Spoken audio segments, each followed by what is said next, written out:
या अरे बाप जी बेंच सवेरे तो ठीक थे, जरूर रही थी अभी घबरा गई तुम, सीधा हो गई। चुप रहो। हम चलो घसको।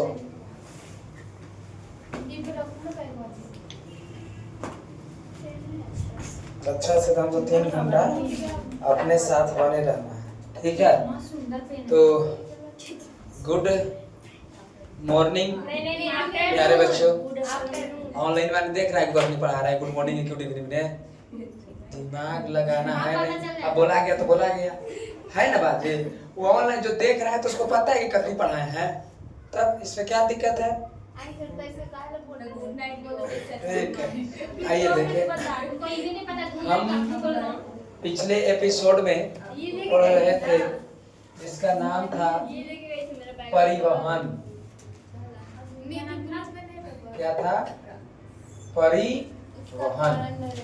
तो भाई परिवहन का मतलब ही होता है कि एक स्थान से पदार्थ के एक स्थान से दूसरे स्थान तक ले जाने की प्रक्रिया को क्या कहते हैं? परिवहन कहते हैं।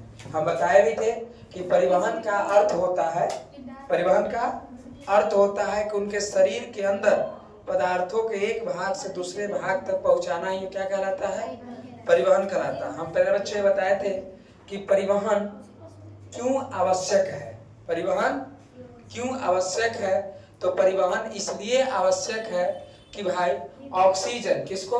ऑक्सीजन एवं भोजन को क्या करने के लिए? वितरण करने के लिए, बांटने के लिए परिवहन आवश्यक है। हार्मोन के संचरण के लिए, हार्मोन के संचार के लिए भी परिवहन क्या है? आवश्यक है। और अपशिष्ट पदार्थ के निष्कासन के लिए भी परिवहन क्या है? आवश्यक है। यहाँ तक हम पिछले एपिसोड में लगता है कि पढ़ लिए थे। बताए थे कि जीवों में परिवहन कैसे होते हैं। जीवों में परिवहन कैसे होते हैं? तो हम आपको बताए थे कि जीव जो होते हैं कितने प्रकार के? 2 प्रकार के होते हैं।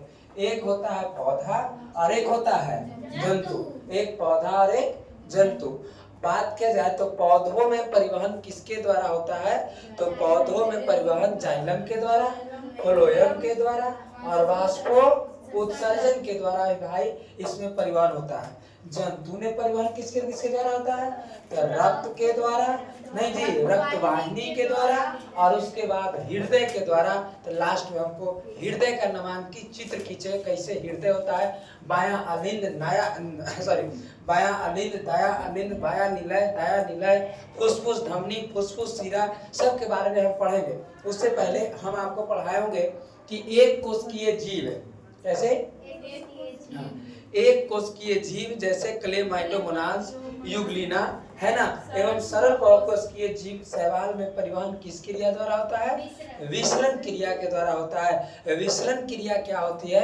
तो विसरण क्रिया का मतलब है कि उच्च सांद्रण से निम्न सांद्रण की ओर आना, तब तक विसरण की क्रिया हो जाए जब तक उच्च सांद्रण का मान निम्न सांद्रण के मान के बराबर न हो जाए, तब तक विसरण की क्रिया होगी, विसरण क्रिया होगी। उसके बाद हम देखे थे पौधों में वाष्पो उत्सर्जन। पौधों में वाष्पो उत्सर्जन हम बताए थे कि पौधे द्वारा जल को वाष्प के रूप में अपने शरीर से क्या करना? बाहर निकालना ही वाष्पो उत्सर्जन कहलाता है। जिस प्रकार से हमारे शरीर से पसीना निकलता है, उसी प्रकार से पौधों के रंध्र से, पौधा के रंध्र से क्या निकलता है? वाष्प निकलता है। ये बताए थे वाष्पपत्ति के रंध्र के द्वारा होता है। ये बात हम लोग चल लिए थे। उसके बाद हमको पढ़ना है जाइलम। क्या पढ़ना है? जाइलम। और एक पढ़ना है फ्लोएम। जाइलम और फ्लोएम, क्योंकि ये तो हम पढ़ ही लिए, वाष्पोत्सर्जन देख लिए। अब हम देखेंगे किसके बारे में? जाइलम और किसके बारे में? फ्लोएम के बारे में। तो आइए देखेंगे, पौधे की बात करें। किसकी बात करेंगे? पौधे की बात करेंगे। तो पौधे की बात करें तो जाइलम और फ्लोएम की बात होगी। बहुत सुंदर पौधा हमने बनाया। क्या सुंदर बनाया कि नहीं बनाया? हाँ बनाया ना, सुंदर। बहुत कितने लोग जल भी रहे होंगे, कोई बात नहीं, ठीक है। तो बहुत सुंदर पौधा बनाया नहीं। हाँ, और यहाँ से यदि हम बात करें तो इसमें पौधों में परिवहन 2 प्रकार। एक देखिए इसमें है, होता है जाइलम, क्या होते हैं? जाइलम वाला। और दूसरा होता है उसको हम कहते हैं फ्लोएम, क्या कहेंगे? फ्लोएम। एक होता है जाइलम और एक होता है फ्लोएम। एक होता है एक होता है एक होता है एक होता है फ्लोएम खाली।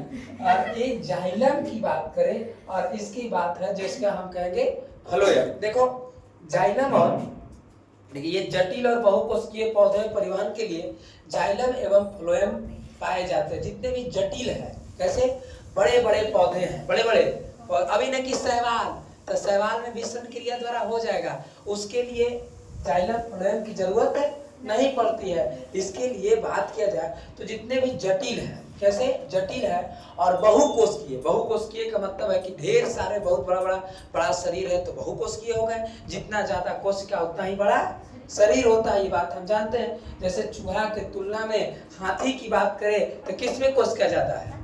हाथी में कोशिका ज्यादा है। यदि भारती और हम बात करें निधि में, किस में कोशिका ज्यादा है? ऑटोमेटिक बात है भाई, तो बात वही से ही चलेगा।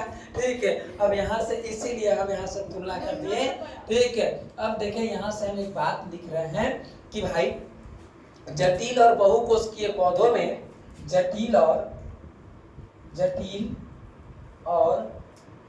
बहुकोशिकीय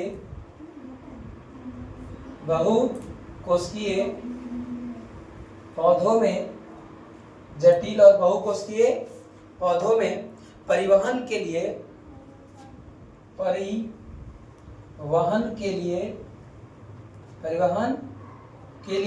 किसकी जरूरत पड़ती है? तो जाइलम और फ्लोएम की। किसकी?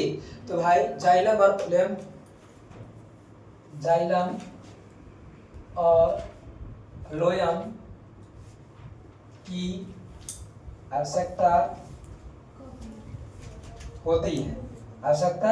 होती है। या उल्टा पूछ दे, या पूछे कि बताइए कि जटिल और बहुकोशिकीय पौधों में परिवहन के लिए क्या आवश्यक होता है, क्या रहता है? तो भाई रहेगा भी क्या?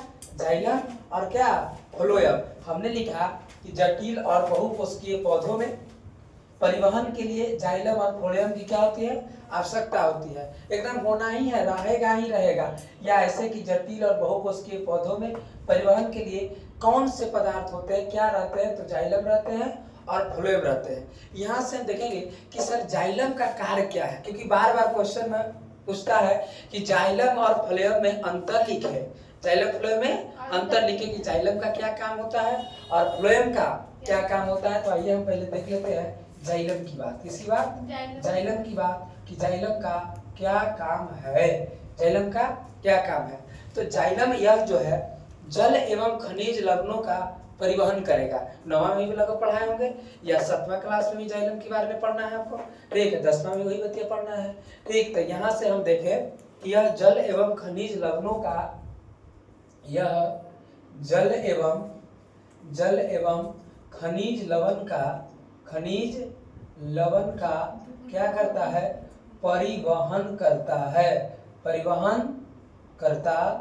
परिवहन करता है नीचे से ऊपर की ओर। देखो खनिज लवण नीचे ना होंगे, जल कहाँ होंगे?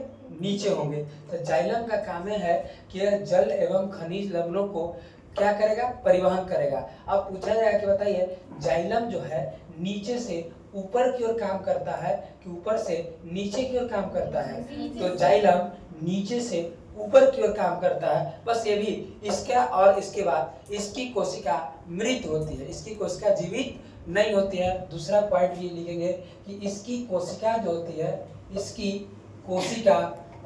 कोशिका कैसी होती है? मृत होती है। इसकी कोशिका मृत होती है। किसकी? जाइलम की। नेक्स्ट बात यह बताइए कि यह नीचे से ऊपर की दिशा में कार्य करेगा कि नहीं करेगा? हाँ, तो ये भी लिख सकते हैं तीसरा पॉइंट में कि यह नीचे से, कहां से? नीचे से ऊपर की दिशा में पढ़ाएगा, दिशा में क्या करता है? कार्य करता है। कौन? जाइलम।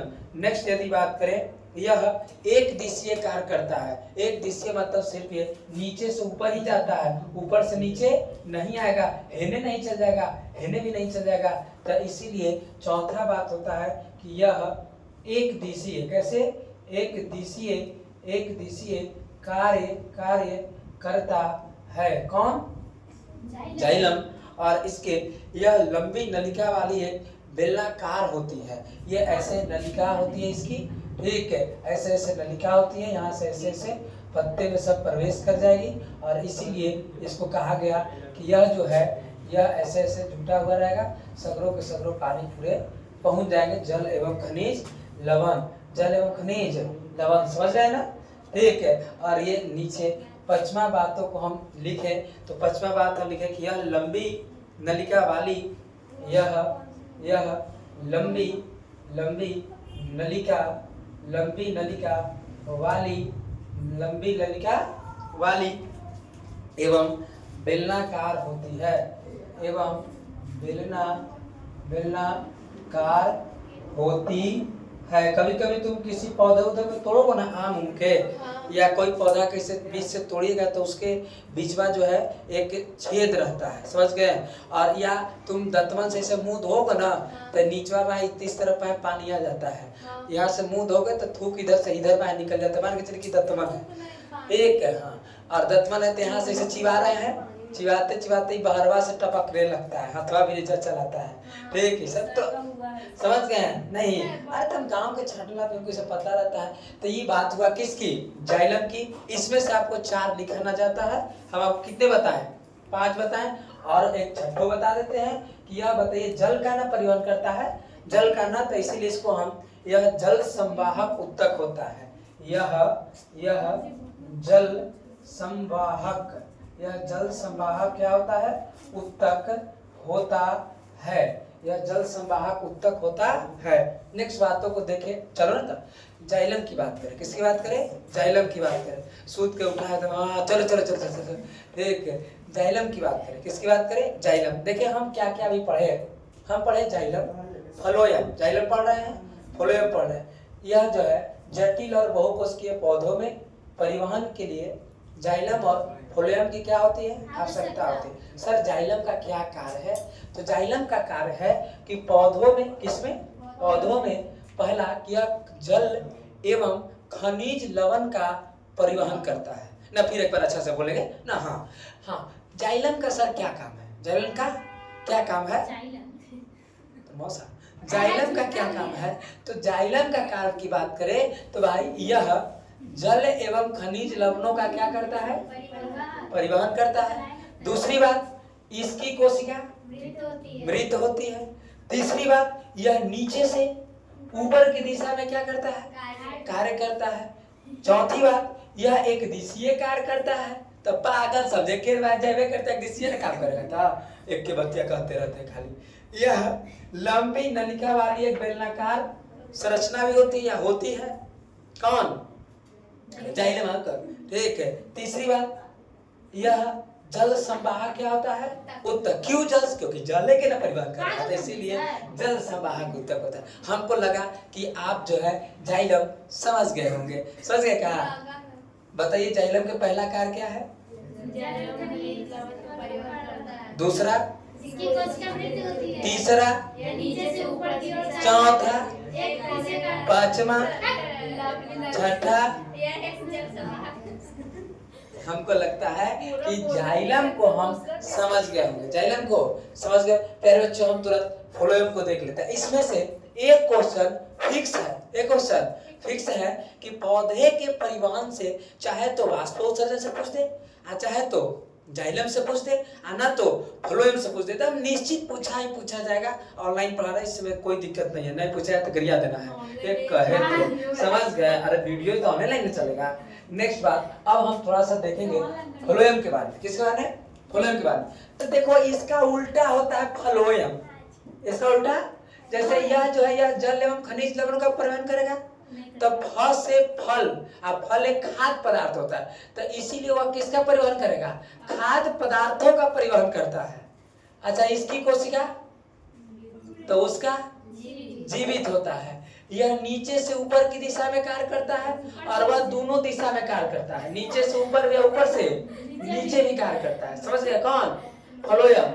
अच्छा, यह एक दिशीय है तो कहता है कि नहीं हम दोनों दिशीय, हम द्विदिशीय है। कैसे है? द्विदिशीय है, अनेक दिशाओं में भी हम काम करते हैं। और यह जल संवाहक उत्तक होता है, तो वह खाद्य संवाहक उत्तक होता है, खाद्य पदार्थ के लिए करता है, तो खाद्य संवाहक उत्तक होता है। क्या लिख दे, क्या लिख देते हैं फ्लोएम के बारे में। किसके बारे में? फ्लोएम के बारे में। करने लिखे, पहले उतार लीजिए, इसके बाद लोड करो, रोको। हमको लगता है कि इतना बात समझ। अंतर स्पष्ट करें, अंतर को लिखे। तो एक तरफ आप लिखिएगा जाइलम और एक तरफ फ्लोएम लिख देना है, और दोनों की बातों को आपको लिख देना। हमको लगता है कि लिखा जाएगा। नेक्स्ट थोड़ी सी बात हम देखेंगे।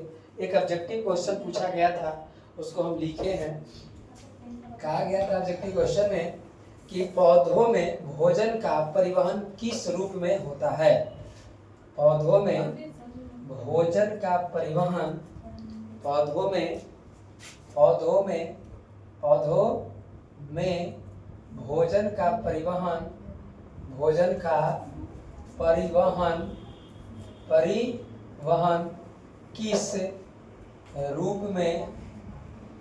किस रूप में होता है?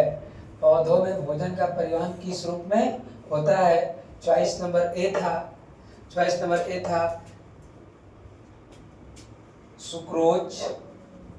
क्या? सुक्रोज। चॉइस नंबर बी था ग्लूकोज। चॉइस नंबर सी था स्टार्च। क्या? स्टार्च। और चॉइस नंबर डी था इनमें से सभी। बताइए, अगर हम पूछेंगे आपसे कि पौधों में भोजन का परिवहन किसके रूप में होता है, तो बताइए, क्या सुक्रोज के रूप में होगा, क्या ग्लूकोज के रूप में होगा, क्या स्टार्च के रूप में होगा, कि इसमें से सभी के रूप में होगा? तो लग रहा होगा कि सभी हो जाएंगे सर। कितने लोग सुक्रोज में हैं? बोलिए। कोई नहीं है। हम तो गलती बना रहे, हम तो इसमें रहेंगे। प्रेम तुम मेरे तरफ रहेगा तो हम उल्टा देंगे, गाड़ी में नहीं चला जाता है। ठीक है। अरमान तुम कहने रहेगा, तुम कहने रहेगी भारती, सी में रहेगी, स्टार्च के रूप में रहेगी। ठीक है। तुम कह रहे कि सिस्टम ग्लूकोज के रूप में रहेगी। अरे तो आओ पहले, ग्लूकोज के रूप में तो संचित रहता है जीवों में, पौधे ठीक है, समझ गए। ये तो एकदम ऐसे ही ऑप्शन खराब हो गए। नहीं, चलिए ईमानदारी से देखिएगा। यदि याद रहे, क्या रखे, याद रखे आप, ऐसा सवाल पूछा जाएगा, एक गुने वो फिक्स होता है। यदि पूछा जाए कि यदि जब पौधे में जब भोजन कहेगा कि जब भोजन बनता है, भोजन क्या होगा, बनता है, तो वो होगा ग्लूकोज के रूप में। किसके रूप में? ग्लूकोज के रूप में। जब पौधे में भोजन क्या होगा, बनता है, तो किसके रूप में होगा? ग्लूकोज के रूप में। यदि कहेगा कि जब पौधों में भोजन जमा रहता है, क्या रहता है, जमा रहता है, तो भाई जब ये जमा रहता है तो ये जमा रहेगा स्टार्च के रूप में। किसके रूप में? स्टार्च के रूप में। और जब कहेगा कि पौधों में भोजन परिवहन होता है, क्या होगा, परिवहन होगा, तो जब परिवहन होगा स्टार्च के रूप में। किसके रूप में? स्टार्च के रूप में होगा। समझे कि नहीं समझे बात समझे? याद रखने की बात करें तो आप बताओ, इसमें से कौन होगा, क्या होगा? स्टार्च होगा। क्या होगा? स्टार्च। देखिए परिवहन हो रहा है, देखिए लिखे गए कि पौधों ने भोजन का परिवहन, क्या लिखे, परिवहन किस रूप में होता है। देखिए परिवहन किस रूप में, स्टार्च के रूप में। अच्छा सॉरी, यहाँ पर उल्टा लिखा गया था। यहाँ यदि बात करें तो सुक्रोज होंगे, क्या होंगे, सुक्रोज। सॉरी, परिवहन के लिए सुक्रोज होगा, उल्टा सुक्रोज। और इसमें क्या, स्टार्च के रूप में। किसके रूप में? स्टार्च के रूप में। अब देखो ध्यान तरीकों से कि हमने क्वेश्चन किया कि पौधों ने भोजन का परिवहन किस रूप में होगा, सुक्रोज के रूप में। किस रूप में? सुक्रोज के रूप में। पौधों में भोजन जमा किसके रूप में रहेगा, स्टार्च के रूप में। और पौधों में जब भोजन बनता है तो किसके रूप में, ग्लूकोज के रूप में। अब यहाँ भी खाली ऑप्शन चेंज करेगा, ऑप्शन चेंज। यदि परिवहन दे तो क्या होगा, सुक्रोज। यदि वो जमा रहता है तो हम क्या करेंगे? स्टार्च। यदि वो बनता है तो किसके रूप में? ग्लूकोज के रूप में। लगता है कि समझ गए होंगे। समझे कि नहीं समझे? समझे? नेक्स्ट थोड़ी सी आगे बढ़े हम। तो यहाँ है कि पौधों में खाद्य पदार्थ से स्थानांतरण से आप क्या समझते हैं? सवाल पूछा गया था कि पौधों में, किसमें? पौधों में खाद्य पदार्थ का स्थानांतरण से आप क्या समझते हैं?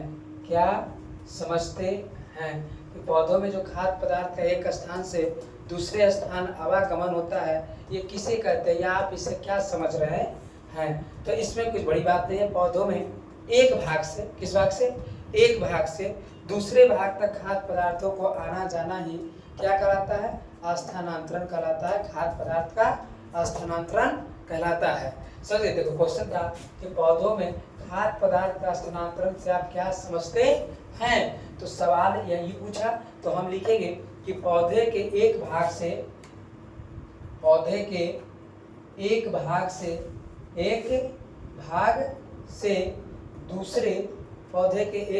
दूसरे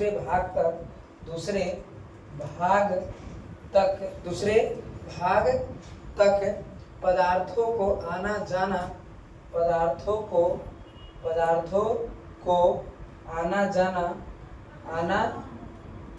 या खाद्य पदार्थों को आना जाना ही क्या कहलाता है?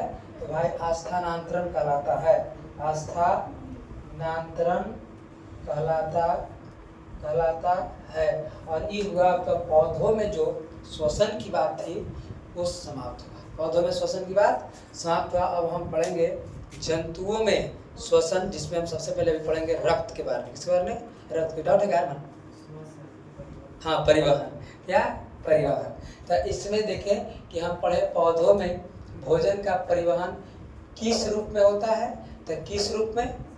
सुक्रोज के रूप में। यदि पूछेंगे कि पौधों में भोजन का बनना किस रूप में बनता है?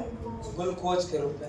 हम पूछें कि पौधों में भोजन का जमा रहता है किस रूप में? स्टार्च के रूप में। और परिवहन होता है सुक्रोज के रूप में। पौधों में खाद्य पदार्थ का स्थानांतरण से आप क्या समझते हैं?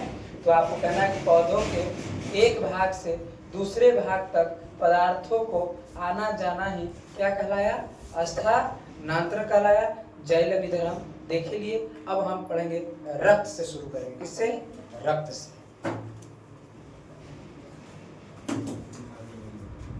करो, ठीक, अभी बंद करो। ये ला बेटा के बारे में। किस बारे में? रक्त। ये परिवहन ही चैप्टर है ना। तो हम अभी जस्ट पौधों में परिवहन देख लिए। हम अभी देख रहे हैं जंतु में परिवहन। और जंतु ने परिवहन में सबसे पहले हम देखेंगे रक्त के बारे में। किसके बारे में? रक्त। इसको हम रक्त कहते हैं, या इसी को हम खून के नाम से जानते हैं, या इसी को हम लहू भी कहते हैं। ठीक है। या इसी को हम रुधिर भी कहते हैं। क्या कहते हैं? रुधिर। या इसी को हम लहू भी कहते हैं, या इसे ही हम ब्लड भी कहते हैं। क्या? ब्लड। मीनिंग क्या होता है? BLOOD, ब्लड मतलब खून। ब्लड माने खून। तो सब एक ही बात है। सब क्या है? एक ही बात है। समझ गए? लहू। अच्छा है लहू। समझ गए? तो यहाँ देखिए रक्त भी, खून भी। अब ई नहीं कि सरंध्र आवात रंध्र। तो यहाँ अब हम इसीलिए खखोरन है तो हम भारी खखोरन है। समझ गए कि नहीं समझ गए? आप डाल चलिएगा तो हम पत्ते चलेंगे। ठीक है। आप नहीं समझे? ये जो है प्रेम, अब तो तकलीफ नहीं होगा। रक्त पढ़े, रक्त को भी हम क्या कहते हैं? खून कहते हैं। रक्त के भी हम रुधिर भी कहते हैं। रक्त को भी हम इंग्लिश में ब्लड भी कहते हैं। इंग्लिश में ब्लड भी कहते हैं। अब यहाँ से, ठीक है, अब यहाँ से बातों को हम देखेंगे। अब संस्कृत आप पढ़िएगा। ठीक है। अब देखिए रक्त को रक्त पंजाबी नहीं थी, रक्त ही कहते हैं। ठीक है। नेक्स्ट, तो सबसे पहले क्या हुआ कि इसके बारे में हम हजारों बात पहले जानेंगे। कितने बात? हजारों बात को जानेंगे। ठीक है। क्योंकि कोई क्या कर दिए है? पकड़ दिए हैं। तो सबसे पहला बात होता है कि रक्त तरल संयोजी उत्तक होता है। कैसे? रक्त बढ़िया खाली सुनते चलो। रक्त तरल संयोजी, रक्त तरल संयोजी, तरल संयोजी उत्तक लिखना मत, खाली सुनना। उत्तक होता है। रक्त कैसा संयोजी? ये सवाल पूछा जाता है कि रक्त कैसा उत्तक है, तो चॉइस नंबर बी में रहेगा आपको। रक्त जो है तरल संयोजी उत्तक होता है। समझ गए? हाँ, एकदम बी में रहेगा। देखना ना, ये परीक्षा होगा ना स्कूल में, नहीं लड़ेगा था ना। ठीक, 3 बार परीक्षा होगा स्कूल में, चौथा बार बोर्ड में होगा। सॉरी, 2 बार स्कूल में, तीसरा बार बोर्ड हो जाएंगे। तो ये देखिए, रक्त जो है या मंथली भी टेस्ट होते हैं, तो मंथली अगर यहाँ लेंगे तो ठीक है, नहीं तो फिर बोर्ड में हम मंथली लेंगे यहाँ। ठीक है, मेरे पास तो रहेगा ना। ठीक है, हम अपने 30 टेस्ट लेते हैं। कितने टेस्ट? 30 टेस्ट। तो रक्त जो है, इतना काहे पढ़ा रहे तुम हरियों को बुला करके, शामों को बुला दिए। समझ गए कि प्रेम? ये सब मेहनत, कामयाबियां जो है समय मांगती है और मेहनत करना ही अच्छी बात है। तो भाई रक्त जो है तरल संयोजी उत्तक है और इसे परिवहन संयोजी उत्तक भी कहा जाता है। और इसे जो है, इसे परिवहन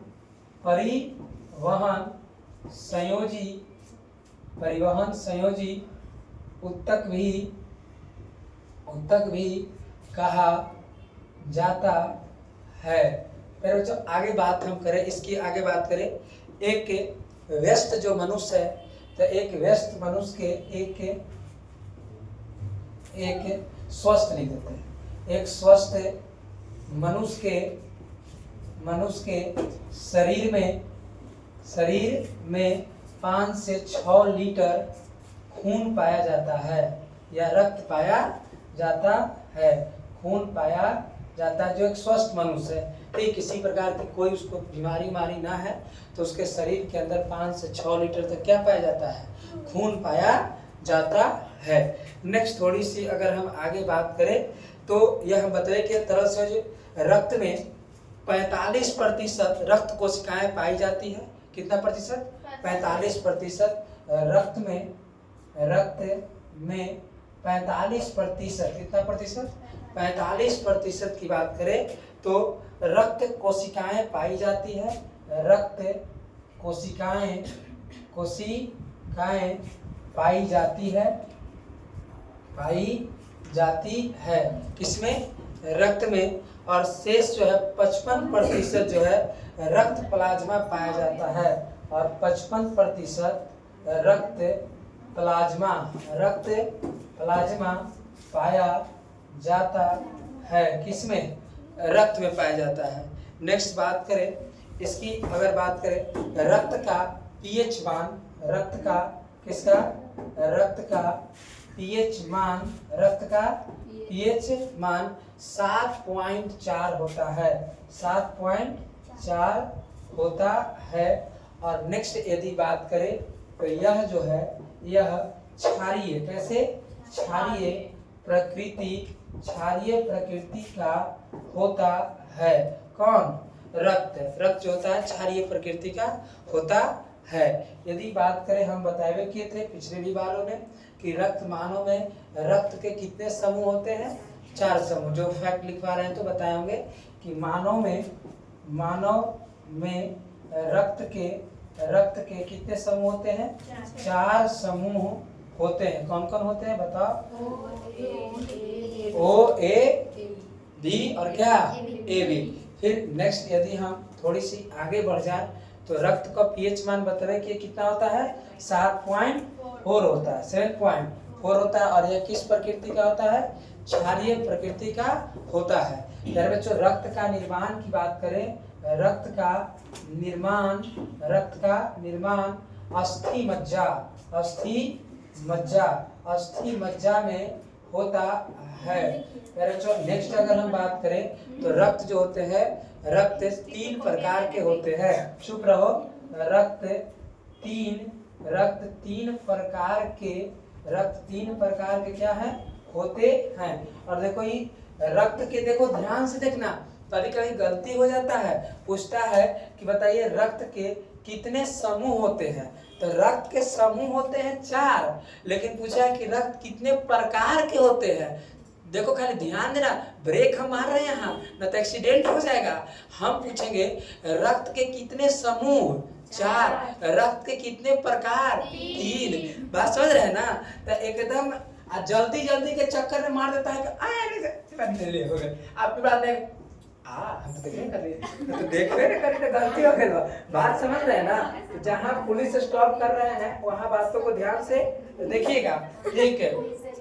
अब नेक्स्ट थोड़ी सी बातों हम करें तो भाई यहाँ पहला जो रक्त होते हैं उसको हम कहते हैं आरबीसी। कौन से? आरबीसी। दूसरा जो होता है उसको कहते हैं डब्ल्यूबीसी, ठीक। और एक होता है प्लेटलेट्स। क्या होता है? प्लेटलेट्स। क्या? प्लेटलेट्स। समझ गए कि नहीं समझ गए? हाँ। और ई देखो रक्त के बारे में हम इतनी बातों को हम क्या किए बताएं, सुनो बढ़िया से। रक्त हम देखें कि रक्त तरल संयोजी उत्तक का बना होता है। नेक्स्ट हम बात करें, इसे परिवहन संयोजी उत्तक भी कहा जाता है। नेक्स्ट हम देखें, एक स्वस्थ मनुष्य के शरीर में 5 से 6 लीटर रक्त पाया जाता है। नेक्स्ट हम देखें कि रक्त में 45% रक्त कोशिकाएं पाई जाती है तथा शेष जो है 55% जो है रक्त प्लाज्मा पाया जाता है। नेक्स्ट हाँ पूछो किसका? छोड़ दो ना। रक्त का पीएच मान, रक्त का पीएच मान 7 पॉइंट कितने होते हैं? 4 होते हैं। 7 पॉइंट। कोई कोचिंग के लिए पूछ रहा होगा, कोचिंग है 7.4 होता है। और यह जो है क्षारीय प्रकृति का होता है। किस प्रकृति का? क्षारीय प्रकृति होता है। और मानव में रक्त के कितने समूह होते हैं? 4 समूह होते हैं। और यहाँ देखें कि रक्त का निर्माण अस्थि मज्जा में होता है। और फिर रक्त जो है 3 प्रकार के होते हैं। कौन कौन से? RBC, WBC, platelets. क्या? प्लेटलेट्स। इसका रंग लाल होता है ना? इसका व्हाइट होता है। ये खून को जमाने में मदद करता है। कटे फटे स्थान पर खून को जमाने में मदद करता है। कौन? प्लेटलेट्स। हमको लगता है कि रक्त के बारे में आप इतनी बातों को समझ गए होंगे। रोक दिया जाए। ये सब ऑब्जेक्टिव के थ्रू है। किसके थ्रू? ऑब्जेक्टिव के लिए। थोड़ा सा देखेंगे रक्त प्लाज्मा। क्या आप देखेंगे? अभी रक्त प्लाज्मा के बारे में बताएं। रक्त अभी ना बताएं कि रक्त प्लाज्मा 55% होते हैं रक्त में। रक्त बताना सब भूला हूँ जाता है तो लिखल को बतिया कैसन लोल आदमी सब है। रक्त आप करी कहाँ बताए, कितना एकदम एक्सपीरियंस से कह रहे हैं कि कहाँ। आजकल जमाना भुलाए वाला जमाना में हो गया है। रक्त लग जाए। हम तो चाह रहे हैं कि लॉकडाउन लग जाए। हमरा क्या, हम तो ऑनलाइन पढ़ावे करेंगे। बाकी छोटा मोटा मास्टर सोचे है कि ना भारती, हम तो ऑनलाइन तुरंत कैमरा वैमरा लेके लगा देंगे। यूट्यूब पर आएंगे, ऑनलाइन पढ़ाएंगे, बच्चे फीस भी लेंगे। तो ना देंगे तो उसका वीडियो बार नहीं देखेगा, काम खत्म हो गया। 2 मिनट में होल्ड कर देंगे हम, है कि नहीं? तब परचेज करवा लेंगे कि 5 रुपया दीजिए तो एक दिन पढ़िए, ठीक है? तो 30 25 150 नहीं तो 5 नहीं 10 कर देंगे। 30 यहाँ को 10 रुपया पेमेंट करिए, 1 घंटा पढ़िए। समझ गए कि नहीं? हो रही चाहे एक दिन कर देंगे। तो ये तो बात की बात है। हम सोशल मीडिया वाले हैं, ये तो छोटका ना है। चलिए बेंच बेचना पड़ जाएगा हमको ना, ठीक है? शुरू बार जब लॉकडाउन लगा था तो जितने सब होम ट्यूशन वाले थे, छोटे छोटे सब मास्टर थे, इस सब के कुर्सी बेंच सब क्या हो गया था? बिक गया था। ठीक है? हाँ तो सब बिक जाएगा। एक बेचारा का काम खत्म। समझ में नहीं समझ भाई। हम देखें थोड़ा सा देखेंगे रक्त प्लाज्मा। इसी को ब्लड प्लाज्मा के नाम से भी जानते हैं। अभी जस्ट हम देखें कि प्लाज्मा की बात करें तो 55%। देखो प्लाज्मा में, किसमें? प्लाज्मा में 90% जल पाया जाता है। प्लाज्मा में 90% कितना प्रतिशत? 90% क्या पाया जाता है? जल पाया जाता है। प्लाज्मा में कितना प्रतिशत जल पाया जाता है? 90% जल पाया जाता है। और शेष जो 10%, सुनो मेरे से, शेष जो 10% बचे, शेष कितना परसेंट? 10%। और शेष 10% की बात करें तो शेष 10% में प्रोटीन, वसा, ग्लूकोज, प्रोटीन, वसा, ग्लूकोज, प्रोटीन, वसा क्या, ग्लूकोज तथा अन्य कई कार्बनिक तथा अकार्बनिक पदार्थ पाए जाते हैं तथा कई कार्बनिक तथा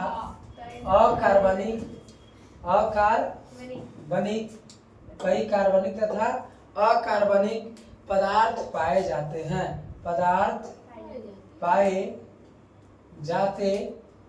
हैं, ध्यान से देखिए क्या कर रहे हैं हम कि हम देखें रक्त प्लाज्मा। अच्छा, रक्त प्लाज्मा खून में कितना प्रतिशत अभी हम पढ़े? 55%। नहीं, उसमें कितना पढ़े? रक्त कोशिकाएं कितना परसेंट? 45%। कितना परसेंट? 45%। और यही जो 55% जो रक्त प्लाज्मा है, इसमें से 90% इसमें क्या है? जल है। और तथा शेष जो 10% बचा, इसमें प्रोटीन है, वसा है, ग्लूकोज है और तथा कार्बनिक एवं अकार्बनिक पदार्थ उपस्थित है। जैसे यदि हम बात करें कि कार्बनिक पदार्थ और अकार्बनिक पदार्थ, एक तरफ हम लिखेंगे कार्बनिक, कौन से पदार्थ? कार्बनिक पदार्थ, और एक तरफ अकार्बनिक, कितने? अकार्बनिक पदार्थ की बात करें, कार्बनिक पदार्थ और अकार्बनिक पदार्थ। इसमें यदि हम बात करें प्रोटीन, क्या? प्रोटीन, तो प्रोटीन कितना परसेंट पाया जाता है? तो प्रोटीन की बात करें तो ये 7% प्रोटीन होता है। कितना परसेंट? 7% प्रोटीन होता है। यदि हम बात करें जिसका एल्यूमीन के नाम से जाना जाता है, एल्यूमीन है, एल्यूमीन की बात करें हम, एल्यूमीन है, और ई जब पाया जाता है तो ई पाया जाता है 4.4%। 4 कितना परसेंट? 4% पाया जाता है। नेक्स्ट हम बात करें ग्लोबुलिन, एक होता है, क्या? ये सब आपको याद नहीं रखना है, लेकिन हम बता रहे हैं डॉक्टर के अनुसार। किसके अनुसार? डॉक्टर के अनुसार। देखो बढ़िया से सुनो,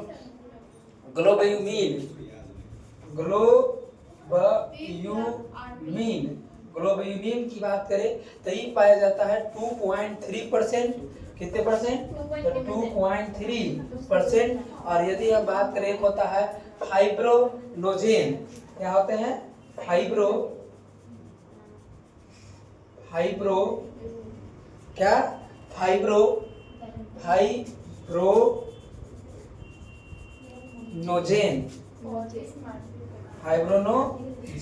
और ई पाया जाता है 0.3%। 0.3%। और इस सब को तुम जोड़ोगे, इस सब को क्या करेंगे?